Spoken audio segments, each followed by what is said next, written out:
I got three books for you if you're wanting to get into science fiction. And these are three books that I would say most lists may not start with. Um, you might have strong opinions on this if you've read some of these.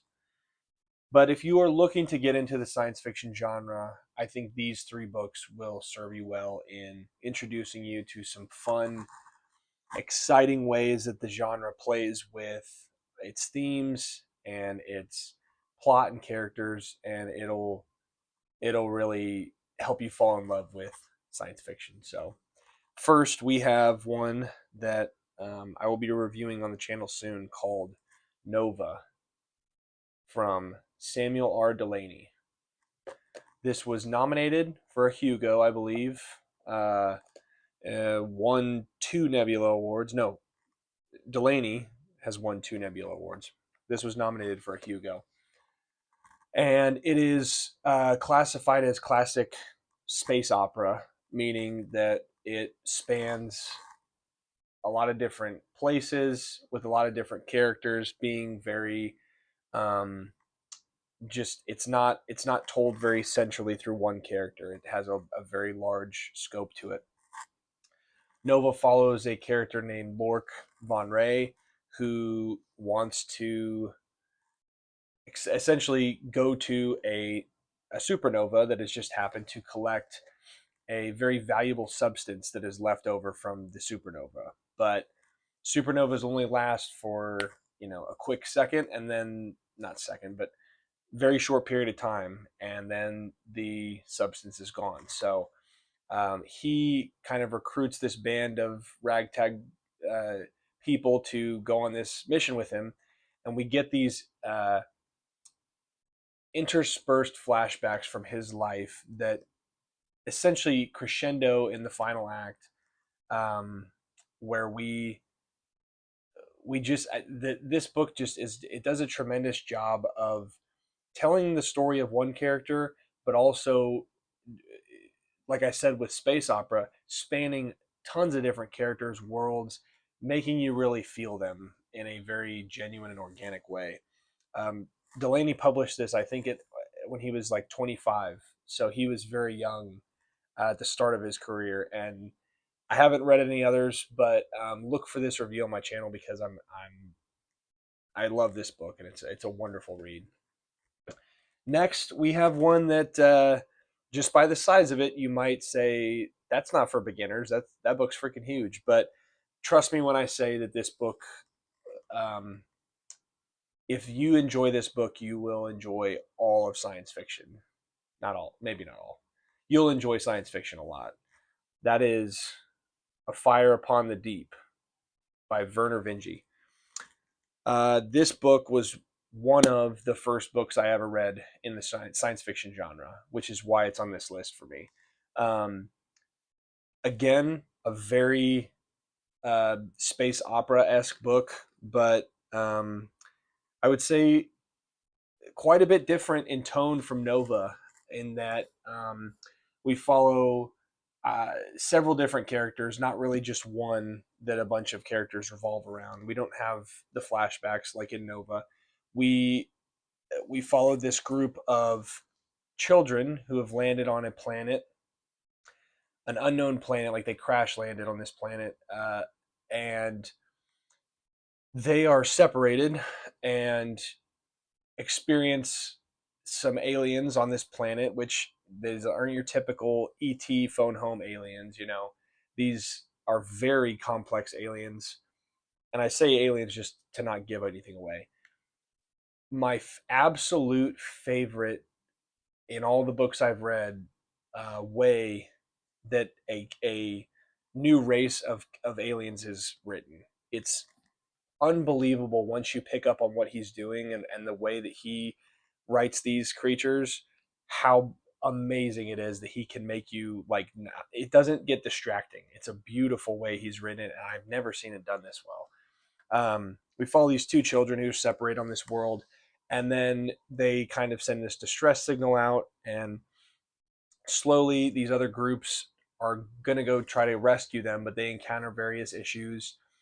There's a little species of plant that's like sentient and rides around on a little skateboard looking thing. It like the creativity in which he packs into this book is unbelievable. I could spend I could spend a lot longer talking about this, but um, I will let the almost 600 pages do the job. I think to this day, still, this is the longest science fiction book I've ever read, not counting things like Harry Potter and whatnot, because I wouldn't consider those science fiction.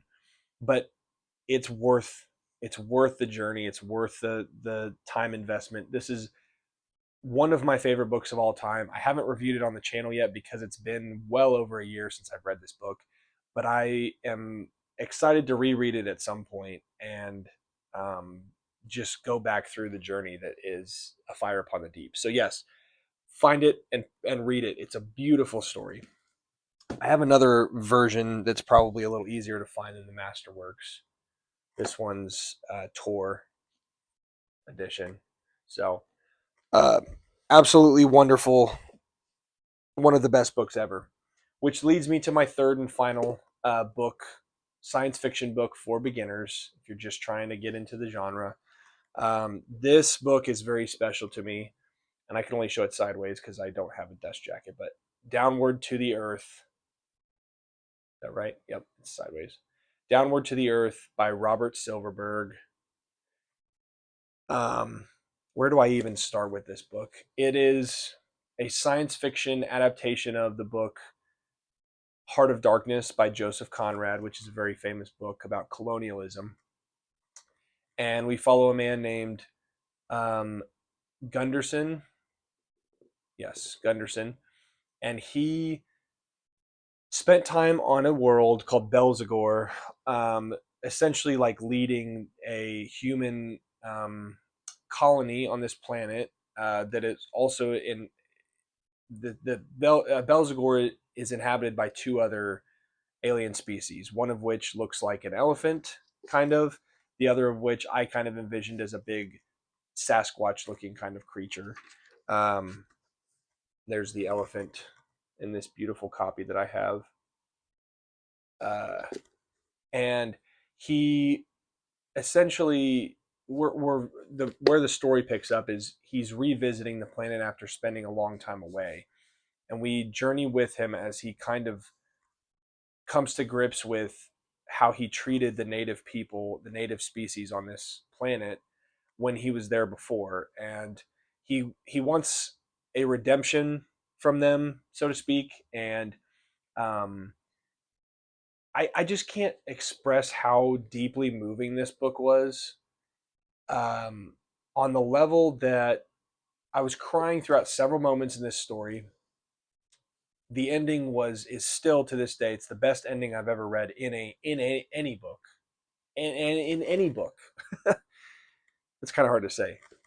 In any book, I was never moved so deeply to tears as I was in this book. It's I've only read it one time, and again, like Fire Upon the Deep, it's been over a year, so I haven't covered this book on the channel, but I will read it again, and I will give my perspective again, because I think it's hard for me to pick a favorite book, but The Hobbit was always the one that I said was my favorite, and I think about this one when I'm asked that question. This is the first one that comes to mind, and I don't want to like overhype it, but it's just really beautifully written. The depth in which Silverberg speaks to culture and um, the real impact of colonialism and the respect and reverence for other people's traditions, other not even in this it's not people's, but in other traditions, I think is just really beautiful, and it speaks to where we are in the world with so much divisive hate and just one-sided arguments where people aren't even listening to each other. This book says what we all need to hear, which is just like, stop hating people, respect them, show them love. And I have tremendous respect for this book, and I love it so much. So that's 3 books for the beginner sci-fi reader: Nova by Samuel R. Delany, A Fire Upon the Deep by Vernor Vinge, and Downward to the Earth by Mr. Robert Silverberg. I'd love to know your thoughts if you have read these below. Please don't spoil them for those that are watching this video because they're trying to, you know, have a couple of books they can start with. But share your thoughts down below with of these books. And yeah, thank you for watching. I appreciate you, and I hope that you read these because they are beautiful books. I'll see you in the next video.